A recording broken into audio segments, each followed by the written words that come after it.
project used an essay from Unit 2. This was Isabella's essay, and it's titled Real versus Fake, Perception and Reality in the Hunger Games. And this essay is about kind of how Suzanne Collins shows that what you see is not always what you get and what happens. Specifically, this happens when the Capitol and its leaders ultimately decide what the citizens of Panem know and how Katniss is portrayed in one light, but actually acts in a different way. And this is also portrayed in our media today, which we are trying to bring to our audience's attention. We want to show that things are not always as they seem. For this assignment, we decided to create a video, kind of a parody to the Hunger Games, but also informative to our audience on different ways in the book about how the Capitol portrays things to like the audience back home in the districts. But this isn't what like actually always happened all the time. We did this by showing a newscast, interview, and hidden camera shots. Our target audience is someone who has social media or who knows about Hunger Games. We took the time to carefully film and edit the video to show how certain scenarios in the Hunger Games are portrayed completely opposite from what actually happened, and how this affects the storyline. Going over a multimodal project really helped us prepare and eventually make the selection to do a fun and informative video for our audience. We hope to make our audience laugh with a comedic effect, which is why we included some explicit language to bring about some laughter on a slightly serious topic. We used the tactic to better engage our audience. Compared to other assignments in our class, this one has been the most fun to put together because we got to be creative and actually write a script and act out these parts. We went through certain parts of the book that we thought would easily illustrate how they were altered and how they actually occurred. We can also see what we did for this assignment outside of the classroom because it relates to our everyday world, and 99% is shown by the media. Okay, so this is we're gonna show the video now. Mm-hmm.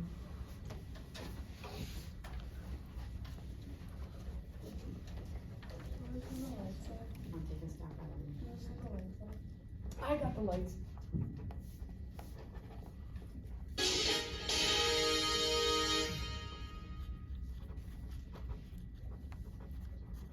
Welcome back to Capitol News. Good evening, citizens of the districts. We're here to remind you today of the tragedy that happened in District 13 so many years ago. 74 years since the end of the uprising that resulted in destruction of the entirety of District 13. They chose to start a rebellion against our glorious capital, threatening the lives of everyone in it. They had to be stopped, and this was the only way. They had to go. Everything was done to protect all of you. You should never go against someone who is trying to protect you. Anyways, we say this to remind you that the Capitol loves you and May the odds be ever in your favor. Wait! It's all a lie. It's all a lie. The Capitol didn't destroy District 13. They manipulated you into believing they destroyed it in order to control us. None of this show is the truth. They binded us. They binded you. They binded all of you.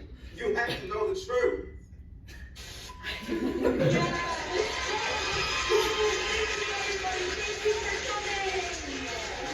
Hello, citizens of the district.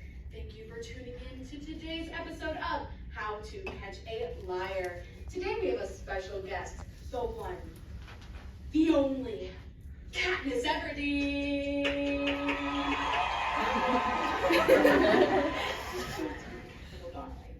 So amazing. I'd love to be in the games with PETA, and yeah.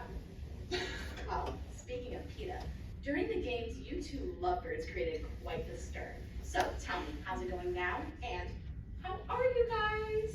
Well, I guess you could say what we made for each other. It was like love at first sight. Completely inseparable. That's good. That's good to know. Let's see if our audiences agree. What? Roll the clips. A lad like you, there must be some special girl. Come on, what's her name?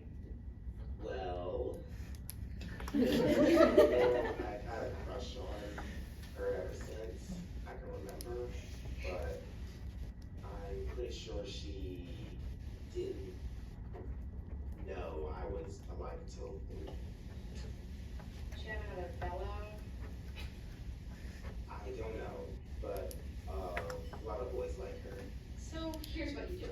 You win, you go home, and she can't turn you down then. Yeah? I don't think it's going to work out. Winning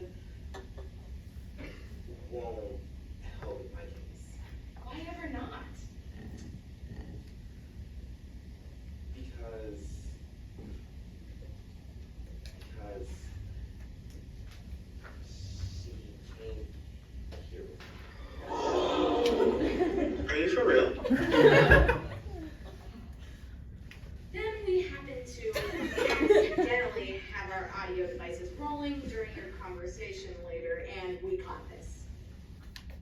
He made me look weak. He made you look desirable. We are not star-crossed lovers. Who cares? It's all a big show. It's all about how you are perceived. This is what you need to do to stay alive. And if that's not enough evidence, we have this. Your diary. You do, girl. Here we have all your juicy thoughts and all that was happening during the games. Essentially, we've caught you in 4K.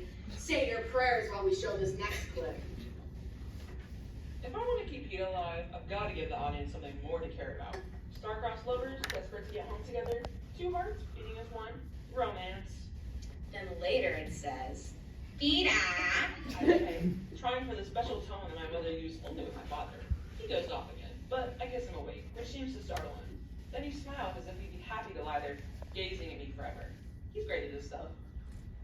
This is complete bullshit. Is it? Is it really, you psycho bitch? Don't talk to me like that. You know I'm the worst person here. Sure, you're deflecting. You are the problem, but me and the audience are willing to hear what you have to say. So, what's the juicy gossip you have? They already have the clips. Roll them.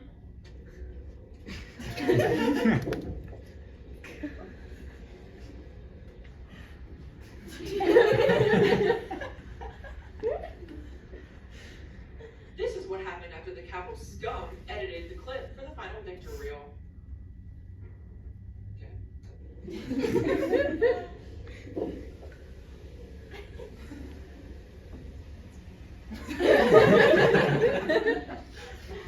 That was deep. So what's your point? Bruh, literally look at it. They took out my whole humanization bit and only left in the part how me digit hurt dead ass. Well, you know what? This just all teaches us the lesson that everybody lies. The Capitol darling, they all lie to get what they want. And you know what? That's kind of messed up, but that's what the show's about. Thank you for tuning into this episode of How to Catch a Liar. We will see you all next time.